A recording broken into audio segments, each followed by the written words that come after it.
Hey there, Morbid Maniacs. It's time for another spooky video. And for tonight's spooky video, I'm going to be talking all about haunted paintings. Before I get into this video, I would just like to say that I've had to refilm this like 20 different times, so if my nerves seem a little shot, that's the reason why. My dad decided to go and mow the lawn in the middle of me filming after I told him that I was filming. And a guy came out with a truck and was rolling his engine for like 20 years. Then my cat wanted to drink water. Then I was using my camera and it like stopped recording in the middle of it. So now I have to do the whole thing over again for the 20th time today. The first painting that we're going to be talking about is called the Crying Boy painting, and this is a very popular painting, so I'm pretty sure most of you have already heard about it, but I wanted to make my own video on it.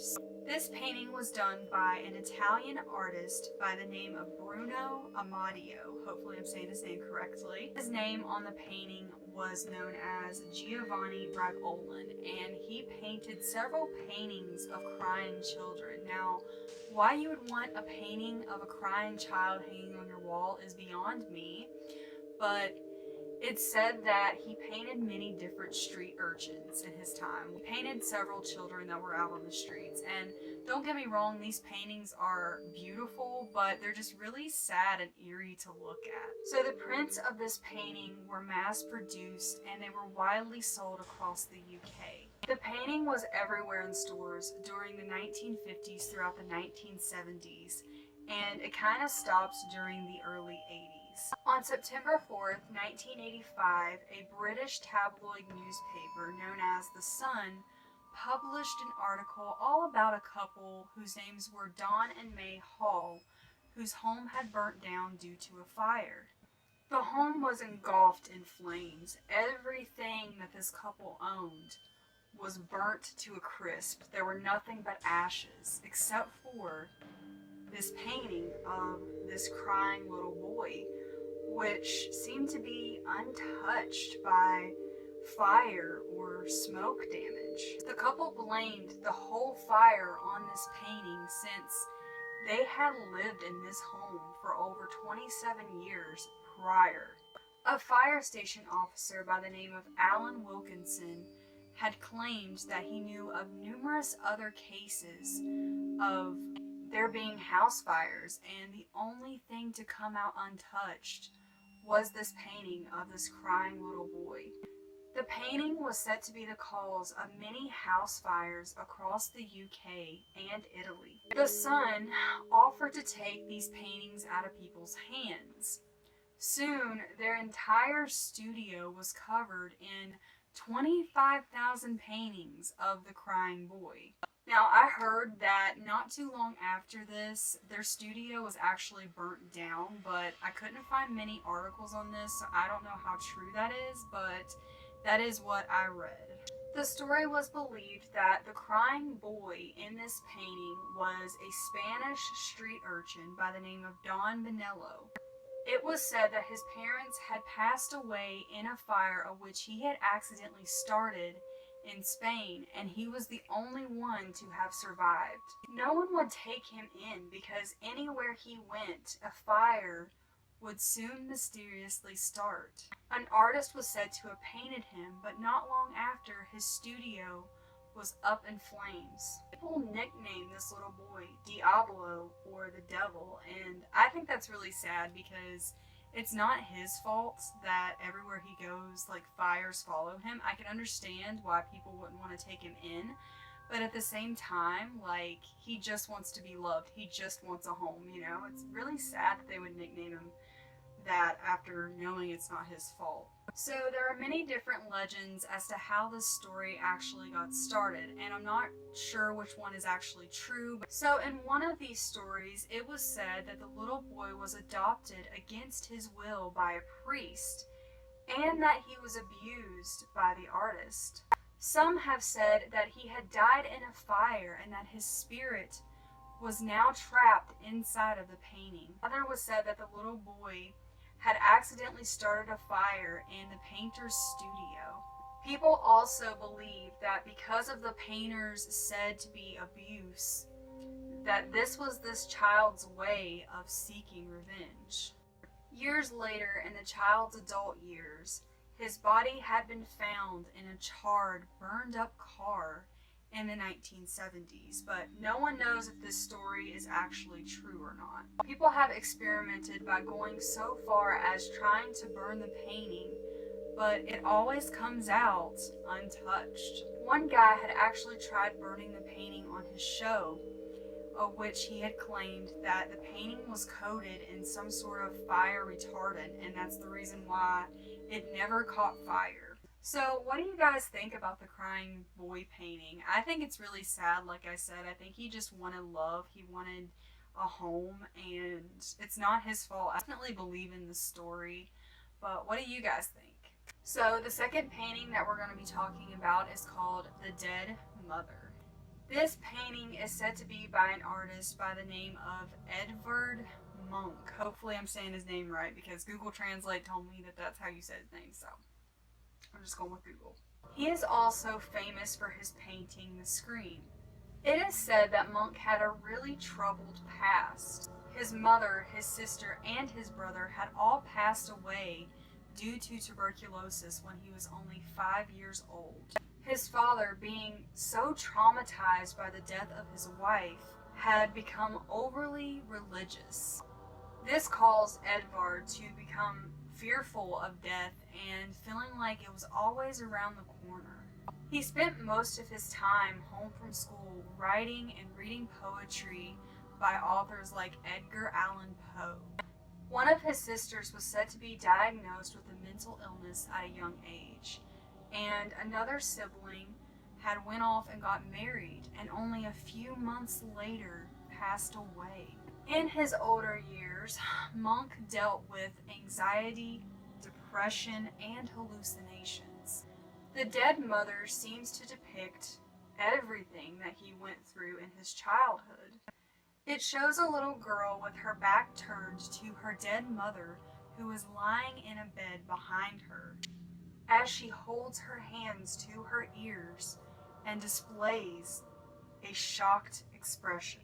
Munch himself said sickness, madness, and death were the black angels who watched over his cradle. Now, although that is creepy enough, people who have owned the painting have said that the little girl's eyes follow them everywhere they go, and that the sheets on the bed could be heard or seen moving or rustling around. And some have even said that the little girl's apparition is said to leave the painting altogether. So this one's very scary, and I really feel bad for this artist. I think that his painting is amazing. Like, this is really cool and morbid, and I like it because you guys know I'm Morbid Melanie. Like, I think that he seems to have like a twisted like for certain things that other people might find creepy or morbid. Now, the next painting on my list is called The Anguished Man, and this is probably one of the scariest ones that we're going to be talking about today. This painting goes back to the story of a man named Sean Robinson who was found. So the story of this painting goes back to a man by the name of Sean Robinson, who lived in Cumbria, England. Hopefully I'm saying that right. Whose grandmother originally owned this painting and swore up and down that it was evil. She had claimed that the painting was done by an unknown artist who mixed his blood with the oil paints on the painting before committing suicide. She had kept this painting in her basement but had many paranormal experiences after receiving it. She claimed that she would see a dark, faceless man around her home and at night would hear whispering and crying sounds.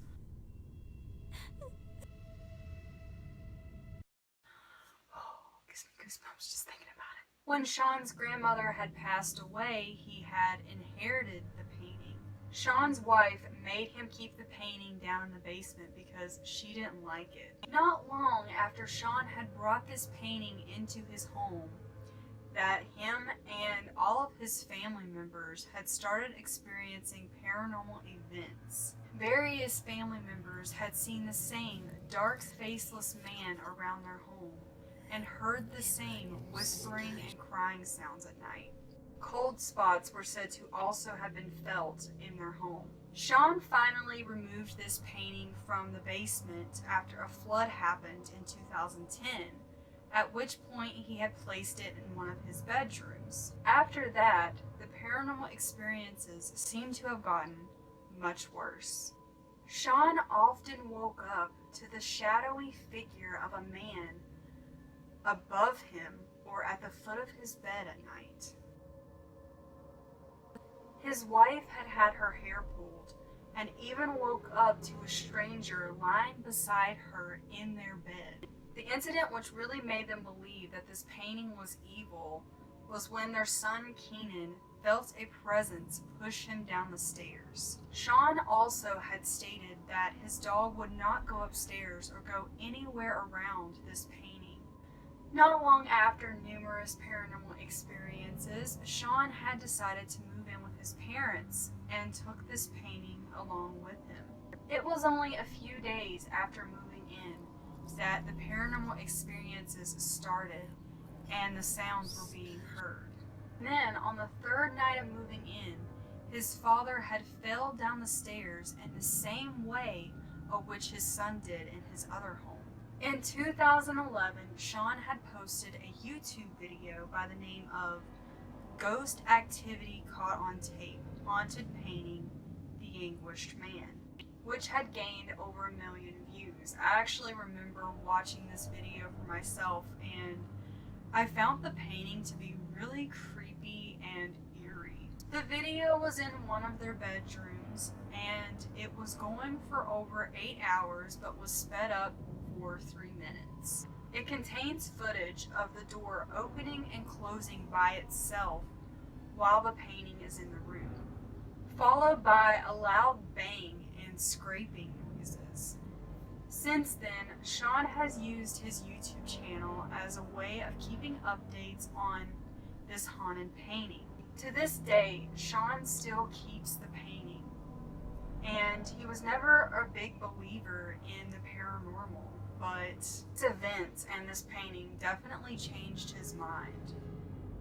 What do you guys think of The Anguished Man? Personally, I think this is the scariest one that I'm talking about, and I'm only talking about 4 today. Painting itself is really scary, let alone you add on to it the paranormal events of which they experienced. I definitely want to go and check out his YouTube channel now, because it would be really cool. If I find it, I will definitely leave it in the description box below so you guys can go check it out as well. But now we're going to get on to the 4th and the last haunted painting that I'm talking about in this video for tonight, and that is called Love Letters. The story is of a 4-year-old little girl by the name of Samantha Houston, who was the daughter of a U.S. senator, who once was paying a visit to the Driskill Hotel in Austin. She was chasing her ball and tragically fell down a flight of stairs and passed away in 1887. The painting was said to be hung up as a tribute to her. But the photo is not of Samantha at all. It's actually a modern-day replica by Richard King. The painting was originally painted by the artist Charles Trevor Garland, and it's known as Love Letters. It could have been that the photo resembled Samantha, but it wasn't her after all. Many people believe that Samantha haunts this painting, and that's why so many people attach her spirit and her haunting with the painting. The painting was placed on the 5th floor of the hotel, and ever since then, visitors and staff alike had reported feelings of nausea and dizziness. Others even experienced the feelings of being lifted off the ground when looking at the painting. People have also made claims that the little girl within the painting has tried communicating with them. It is also said that if you stare at her picture for too long, her expression will change. Some people have even reported the ghost of a little girl resembling Samantha and the little girl in the painting playing with a ball in the hallways of the hotel. And some have even felt the ghost of Samantha. The main reason why I really wanted to make this video was because I learned that I have this painting, this last painting that I'm speaking of, I actually have it. And I will show you guys that here in a minute, but yeah, I thought it was really interesting, and when I found out that it was haunted, because I had no idea, we've had this painting for years. I think it was given to us by my sister's mother-in-law, so I guess she would be my mother-in-law as well. It was given to us by her, and I never knew that it was haunted. And whenever I found out, I was like, oh my god, I have to make a video on this. I've never personally experienced anything around the painting myself, but I definitely believe in the stories, and I think it's really sad.